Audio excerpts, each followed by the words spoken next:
नमस्ते, सत श्री अकाल, आदाब। मैं advocate Harry, life Portugal bye Harry की तरफ से आप सभी का स्वागत करता हूं। दोस्तों, सारे फालते जो अभी तक सब लोगों को आए हैं, मैं इस वीडियो में उसके जो फालते हैं वो उसके सॉल्यूशन एक ही वीडियो में मैं कोशिश करूंगा आप सभी को बताऊं।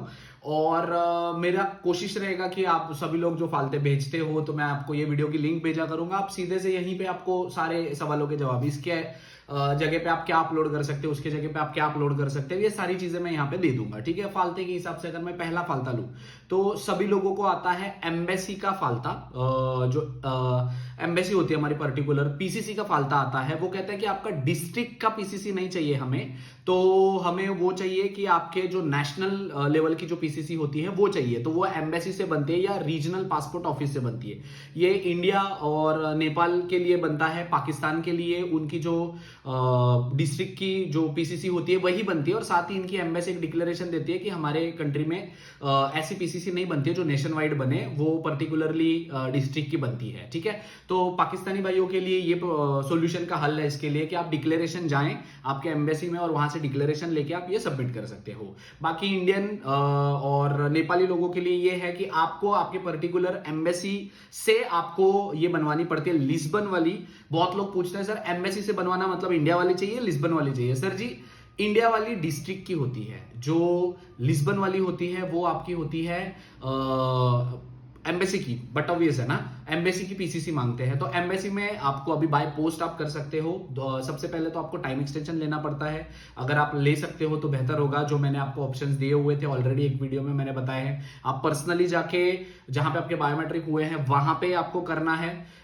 या तो आप खुद ईमेल कर सकते हैं आईमा को, या तो मैं सजेस्ट करता हूं कि आप एडवोकेट की हेल्प ले लो। ये तीनों चीजों में आपको टाइम एक्सटेंशन जो है वो अपने पोर्टल पे भी जरूर सबमिट करना है। ठीक है, अगर आप नहीं करते हो तो वहां पे पेज एक्सपायर करके आपको लिख के आएगा, तो उसका प्रॉब्लम आपको बहुत ज्यादा होता है। तो वो आप सॉल्यूशन उसका ढूंढते फिरोगे तो आपको वो जो आपके फालते के पेपर होंगे वो उनको ईमेल या बाय सीटीटी भेजने होते हैं। ठीक है, तो एक बार टाइम एक्सटेंशन ले लिया तो बाय पोस्ट आप इंडिया की पीसीसी अप्लाई कर सकते हो। यहाँ पे सीटीटी में जाना होता है, आपको फॉर्म फिलअप करके यूआरएन नंबर कलेक्ट करके आपको सीटीटी में जाना होता है। सीटीटी में आपको वो इंडियन एम्बेसी के एड्रेस पे सेंड करना होता है। वहां पे आप ओरिजिनल पासपोर्ट लेके जाते हो, आपका वेरिफिकेशन होता है, उसकी कॉपी निकाल के आपको खुद साइन करनी पड़ती है उसमें। और सीटीटी वाले उसमें ऑथेंटिकेट करते हैं कि हाँ जी हमने इनका ओरिजिनल पासपोर्ट देखा, ये कॉपी ओरिजिनल है। और फिर उसके बाद आप सीटीटी कर देते हो तो 1 से 1.5 महीने में आपको आ जाता है। ठीक है, वो आने के बाद आपको क्या करना है, अगर आपके पास पीसीसी आ गई है, जो भी फालतू के डॉक्यूमेंट है वो आने के बाद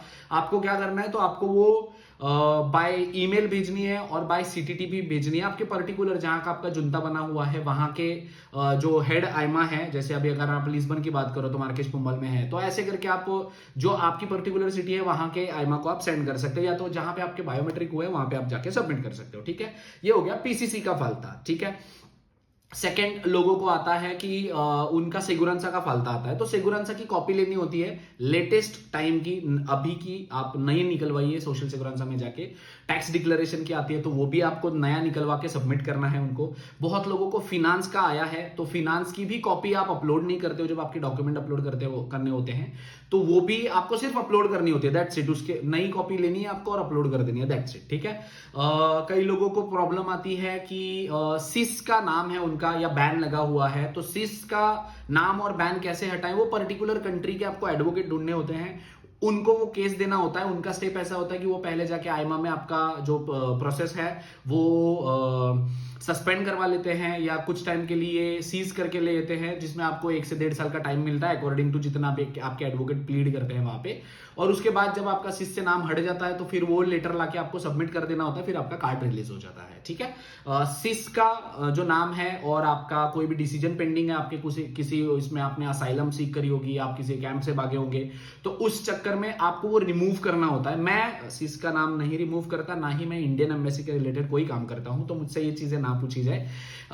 ये हो गया आपका तीसरा सिस का प्रॉब्लम। सिस को रिमूव करने के लिए अगेन आपको टाइम एक्सटेंशन इन सारी चीजों में लेना जरूरी है। जितने भी आपको फालते आते हैं, अगर आपके हाथ में फालते नहीं है तो आपको देनी जरूरी है।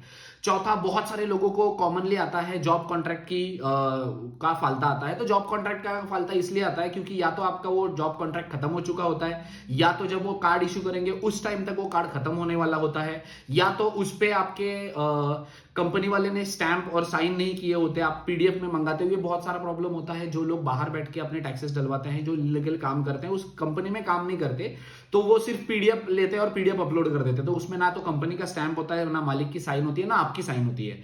तो जॉब कॉन्ट्रैक्ट का जिनका जिनका फालता है, उसमें आपको जॉब कॉन्ट्रैक्ट अभी का लेटेस्ट लेना है आपका, ठीक है। उसमें करंट वर्किंग होना चाहिए और उसमें आपके कंपनी वाले की साइन और स्टैम्प चाहिए, इवन आपकी भी साइन चाहिए, दैट्स इट, ठीक है। ये आप जॉब कॉन्ट्रैक्ट का फालता उनको सबमिट कर सकते हैं।